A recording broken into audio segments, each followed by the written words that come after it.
Protein, அதாவது புரத உணவுகள் உடம்புக்கு ரொம்ப முக்கியம் அப்படின்றத நாம தொடர்ந்து சொல்லிட்டு இருக்கோம். ஏன்னா அது நம்மளுடைய உடல் இயக்கத்துல பல வகையில உபயோகமா இருக்கு. ஆனா நமக்கு வர்ற கேள்வி என்ன அப்படின்னு பாத்தீங்கன்னா, புரதம் எடுத்துக்கிட்டா கிட்னி பாதிப்படையாதா அப்படின்னு. அதிக புரதம் எடுத்தா கிட்னி பாதிப்படையும் அப்படின்றத ஒரு சில மருத்துவர்கள் கூட சொல்லிட்டு தான் இருக்காங்க.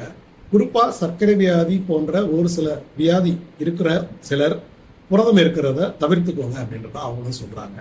ஆனா இதற்கான உண்மை என்ன அப்படின்னு பாத்தீங்கன்னா, சரியான அளவு புரதம் எடுக்காததே நம்மளுடைய கிட்னியை பாதிக்கும் அப்படின்றது தான். இது ஒரு சில மருத்துவ ஆராய்ச்சியிலையும் உறுதி செய்யப்பட்டிருக்கு. மாவு சத்துலையும் கொழுப்பு சத்துலையும் இல்லாத ஒரு விஷயம் புரத சத்துல இருக்கு. அது என்ன அப்படின்னு பாத்தீங்கன்னா நைட்ரஜன். இந்த நைட்ரஜன் அப்படின்ற ஒரு மீடியம் நம்ம உடல் இயக்கத்துல பல வகையில பங்கு வகிக்கும். இந்த நைட்ரஜன் கழிவுகள் மூலியமா நம்ம உடம்புல இருந்து வெளியில போகணும். வெளியில போகாம இருந்துருச்சுன்னா அது உடல்ல பல பிரச்சனைகளை ஏற்படும்.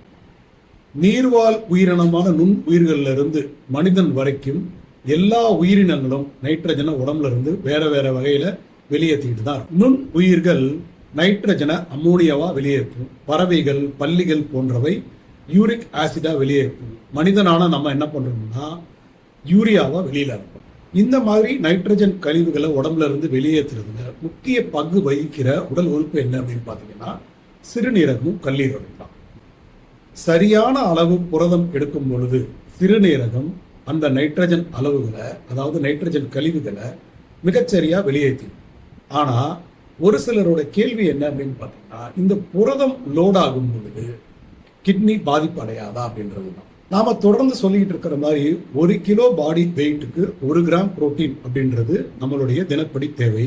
இதுவே கர்ப்பிணி பெண்களுக்கு, ஜிம்முக்கு போறவங்க, எக்ஸசைஸ் பண்றவங்க, மாரத்தான் போறவங்களுக்குலாம் இன்னும் கொஞ்சம் அதிகமா தேவைப்படும். ஒரு உண்மை என்ன அப்படின்னு பாத்தீங்கன்னா, நம்ம சிறுநீரகத்தால ஒரு நாளைக்கு நம்ம சாப்பிட்ற புரதத்தை விட 4 மடங்கு அதிகமான புரதத்தை ஹேண்டில் பண்ண முடியும். ஸோ நம்ம 1 கிராம் பெர் பாடி வெயிட், அதாவது 1 கிராம் புரோட்டீன் பெர் கேஜி பாடி வெயிட்டுக்கு நம்ம எடுக்கும் பொழுது, இல்லை அதை விட அதிகமாக எடுக்கும்போது கூட நம்மளோட சிறுநீரகம் அதை ரொம்ப அழகாக ஹேண்டில் பண்ணணும். 4 மடங்குக்கு மேலே எடுத்தாதான் நம்ம அதை பற்றி பயப்படணும். 4 மடங்குக்கு மேலே புரதம் எடுக்கிறது அப்படின்றது ஒரு வாய்ப்பே இல்லாத விஷயம். புரதம் அதிகமாக சாப்பிட்றதுனால தான் கிட்னி பாதிப்படையுது அப்படின்றதுக்கு எந்த விதமான ஆராய்ச்சி முடிவுகளும் இதுவரைக்கும் இல்லை. அதே நேரத்தில் சரியான புரதம் கிட்னியுடைய ஆரோக்கியத்தை பேணி பாதுகாக்கும் அப்படின்னு நிறைய ஆராய்ச்சிகள் உறுதிப்படுத்திட்டு தான் இருக்கு. இது எல்லாமே ஒரு ஆரோக்கியமான மனிதனுக்கு உண்டான ஒரு அளவுகோல் தான். ஏன் மருத்துவர்கள் குறிப்பா சர்க்கரை வியாதி, உயர் ரத்த அழுத்தம் இந்த மாதிரி வியாதி இருக்கிறவங்க நீங்க புரதம் கம்மியா சாப்பிடுங்கன்னு சொல்றாங்கன்னா, அவங்களுக்கு ரத்தத்துல கிரியாட்டின், யூரியா, யூரிக் ஆசிட் அளவுகள் கொஞ்சம் அதிகமாயிட்டே இருக்கு. அதனால புரதத்தை குறைச்சிக்கோங்கன்னு சொல்றாங்க. இதை பார்த்துட்டு நம்ம மக்கள் என்ன நினைக்கிறாங்கன்னா, மருத்துவர் புரதம் எடுக்க வேண்டாம்னு சொல்றாரு, அப்ப புரதம் எடுத்தா கிட்னி பிரச்சனை வரும் அப்படின்னு சொல்றாரு. இதை எப்படி புரிஞ்சுக்கலாம் அப்படின்னு பாத்தீங்கன்னா, மஞ்சக்காமாலை வந்தவங்களுக்கு ஒரு சில உணவுகளை தவிர்க்க சொல்லுவாங்க, குறிப்பா அசைவம் இதெல்லாம். இப்போ நம்ம இதை அப்படியே ரிவர்ஸ்ல பார்க்கலாம். அப்ப அசைவம் சாப்பிட்ற அத்தனை பேருக்கும் மஞ்சள் காமாலை வருமா அப்படின்னு கேட்டீங்கன்னா அது அப்படி இல்லை. ஆல்ரெடி கிட்னியில ஒரு பிரச்சனை இருக்கு அப்படின்னா புரத உணவுகளை நம்ம குறைச்சிக்கணும் அப்படின்றது தான் மருத்துவர்களுடைய அறிவுரை. புரதம் சாப்பிட்டாலே கிட்னி பிரச்சனை வந்துடும் அப்படின்றத அதை நம்ம பொருத்தி பார்க்கறதுன்றது சரியானது கிடையாது.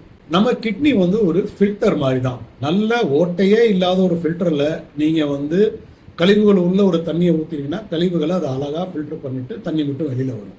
அதே மாதிரி ஆரோக்கியமான கிட்னியால ஒரு நாளைக்கு பெர் பாடி கேஜ் வெயிட்ல 2 to 4 கிராம் புரோட்டீனை கூட ஹேண்டில் பண்ண முடியும். அதனால ஒரு நாளைக்கு பெர் பாடி கேஜ் வெயிட்டுக்கு 2 கிராம் புரோட்டீன் எடுத்தா கூட உங்க கிட்னி எந்த பாதிப்பும் அடையாது, நம்ம ஆரோக்கியமா இருக்கும் பொழுது. சர்க்கரை வியாதி, மற்ற வியாதிகள் இருக்கும் பொழுது என்ன அப்படின்னு பாத்தீங்கன்னா, நம்மளுடைய சல்லடை கிழிஞ்சிடுற மாதிரியான ஒரு விஷயம் தான்.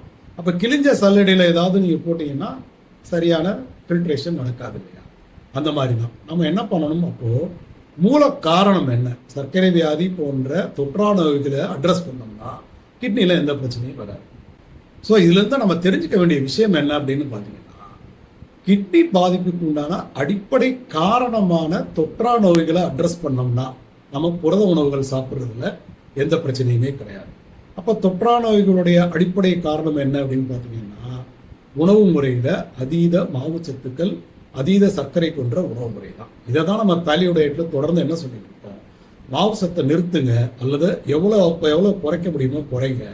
சரியான புரதம் எடுங்க, தேவையான கொழுப்பும் எடுங்க, உங்க உடல் ஆரோக்கியமா இருக்கும் அப்படின்றது.